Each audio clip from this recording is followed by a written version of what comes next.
So there's this story where Superman perfectly resembles the indomitable human spirit.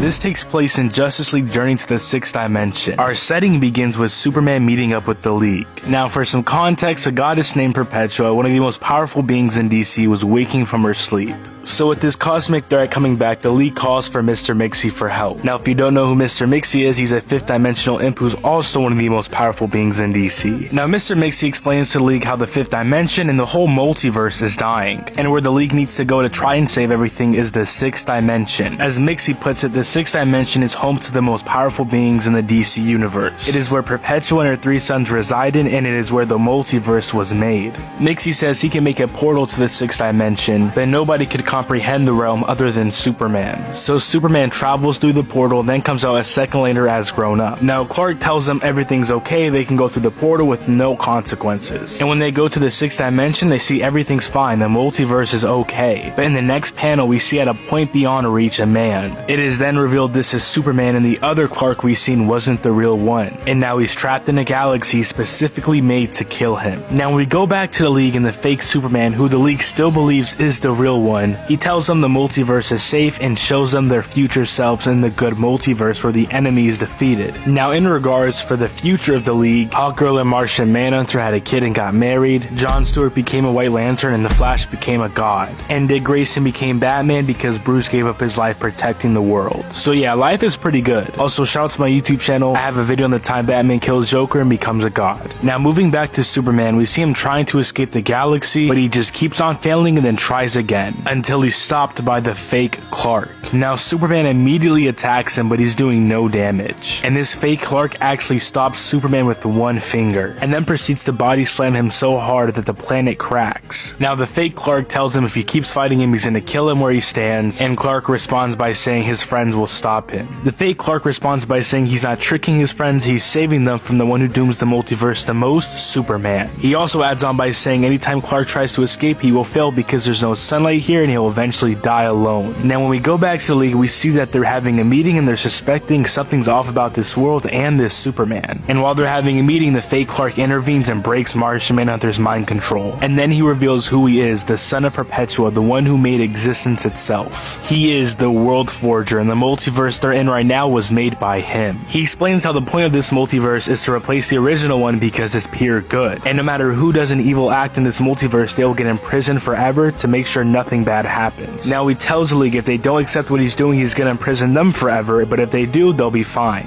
Now out of the entire League, the only person that goes with the Forger is Batman, because Bruce believes the evil paths their multiverse is going down right now isn't changeable. The enemies are simply too strong and there's nothing they can do about it. So this multiverse is really their only hope. And the rest of the League was very disappointed in Bruce, and they called this out as unjust. Now Bruce's friends are trapped forever, and the Forger thanks Bruce and gives him one final test to prove his worthiness. Now for context, the Forger has killed many Supermans doing this same method. Right now the Sons are still around Superman's axis, but what the Forger wants Batman to do is completely move them away, which would mean Bruce would be the cause of Clark's death. And the last words Bruce say to Clark is goodbye. Now Clark pushes, he tries to remember good memories to give him hope, but they immediately turn dark and he sees memories of a world dying, which he doesn't want to happen. But all this fighting was completely irrelevant. He was in an abyss and he was falling through it. When we go back to the League, we see that they escaped the prison and they're ready to fight the Forger and his group. But the Forger had a failsafe. He knew the Justice League was going to come back, so he gave Batman a Batsuit. It is known as the final Batsuit and it is capable of rewriting any Justice League member. And as Clark tries to grasp on for greater memories, he knows this is a place beyond dark, beyond everything. And then he sees all these dark memories. Batman taking away the Sons with the Forger, Lois Lane holding his dead son, and he can see his own reflection. And I want you guys to look at this narration because it really shows how much torture he's going through. He's in the 6th dimension, a realm beyond understanding, a realm which shows him the darkest of truths, and a realm intended to change Superman forever. And while he's seeing all this bad stuff, he's still trying to push through with no powers. Now when we go back to the League, we see that they're fighting their future selves, and the Forger's getting ready to replace the main multiverse with his. Now in regards of Batman, the Forger wants Bruce to convince his friends to join his side, and if convincing them doesn't work, he wants him to use the final Batsuit to rewrite them to join his side. The convincing is failing, and Bruce really doesn't want to rewrite his friends, but he might have to. The League is begging Bruce to stop and to help them, and Bruce actually starts hoping that Clark does the impossible and find the Sons that he removed.